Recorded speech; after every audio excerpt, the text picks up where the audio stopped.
Bienvenue à Études de cas, une rubrique que vous propose Takana Academy, votre plateforme de référence. Effectivement, Études de cas, ce sont des questions que nous avons glanées autour des plateformes de Takana Academy, des élèves qui réagissent après des cours déroulés par des professeurs. Alors, nous avons aujourd'hui le plaisir de recevoir M. Dieng, professeur de français. Donc, vous comprenez qu'on est dans la rubrique littéraire, le français, effectivement, c'est à l'ordre du jour.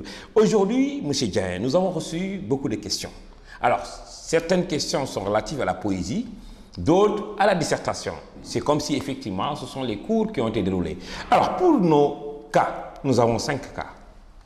Le premier cas, M. Dieng, après votre présentation, c'est une élève qui vient du Sénégal. C'est ici. Bonjour, monsieur le professeur, je m'appelle Aïssatou. Je suis en classe de terminale au lycée. Elle n'a pas précisé son lycée.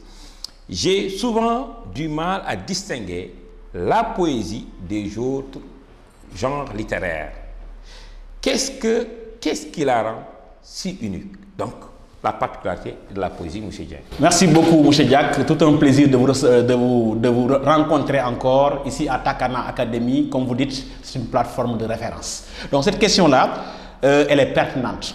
Dans la mesure où la poésie se distingue par son langage imagé. C'est-à-dire, donc, la poésie est une véritable délectation de l'esprit. C'est ce qu'on appelle un genre qui réfute l'ordinaire et la banalité. De façon très simple, il se distingue des autres parce que tout simplement, elle cherche avant tout à exprimer des émotions, des sentiments, souvent de manière condensée et musicale. Alors, merci beaucoup. Deuxième cas, qui vient de la Côte d'Ivoire. Bonjour, je suis Stéphanie, élève en classe de terminale. Alors, beaucoup d'élèves trouvent la poésie difficile à comprendre. Pourquoi est-elle parfois si hermétique? Mon cher Diak, la poésie utilise des métaphores, des symboles et un langage parfois complexe. Ce qui fait qu'elle ne raconte pas toujours une histoire de façon linéaire, ce qui demande un effort de la part de l'élève et un effort d'interprétation. Mais avec la pratique, on apprend à en saisir toute sa sensibilité. Bonjour prof, je suis Aminata du Bénin. Dans mes révisions, j'ai remarqué que certains poèmes utilisent des figures de style très complexes. Vous parlez un peu d'hermétisme. Quels sont les procédés stylistiques les plus fréquents en poésie et comment les analyser? Voilà, les procédés les plus utilisés sont la métaphore. Et quand on parle de la métaphore, c'est une comparaison elliptique, c'est-à-dire comparaison qui est implicite. Il y a aussi l'oxymore, qui est ce qu'on appelle opposition de mots, alliance de mots. Il y a l'anaphore aussi qui est une répétition en début de vers. L'allégorie aussi, le fait de comparer un élément abstrait à un élément concret. Alors, pour en saisir la quintessence, il faut repérer ces procédés faire ce qu'on appelle une étude, ce qui aide à mieux comprendre un poème. Il faut donc une étude très sérieuse de ces procédés stylistiques. Monsieur Dieng, le 4e cas vient du Cameroun. Salut prof, je suis Jean-François, en classe de terminale à Douala.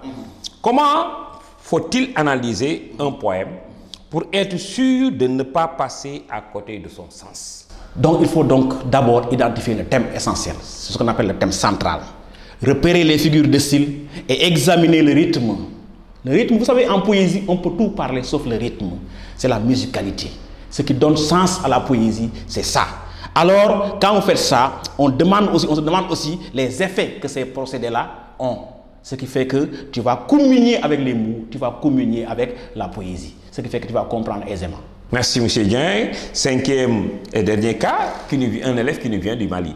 Pour dire qu'en fait la plateforme est suivie partout donc, dans les pays francophones parce que nous avons à peu près le même programme. Bonjour, je suis Moussa du Mali.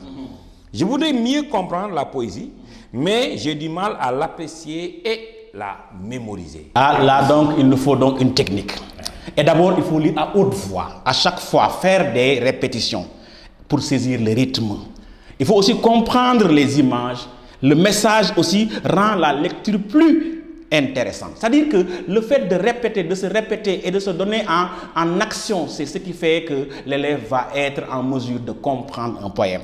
Pour mémoriser donc, on peut associer chaque strophe à une image. Et là donc, ça demande une intelligence, donc une lecture intelligente pour comprendre la poésie. Une lecture intelligente pour comprendre la poésie. Merci M. Dieng, c'était tout. Merci chers élèves, c'était tout pour votre étude de cas. Alors, nous vous donnons rendez-vous très prochainement pour d'autres cas. D'ici là, restez scotchés sur la plateforme Académie, Takana Academy. Merci et à très bientôt.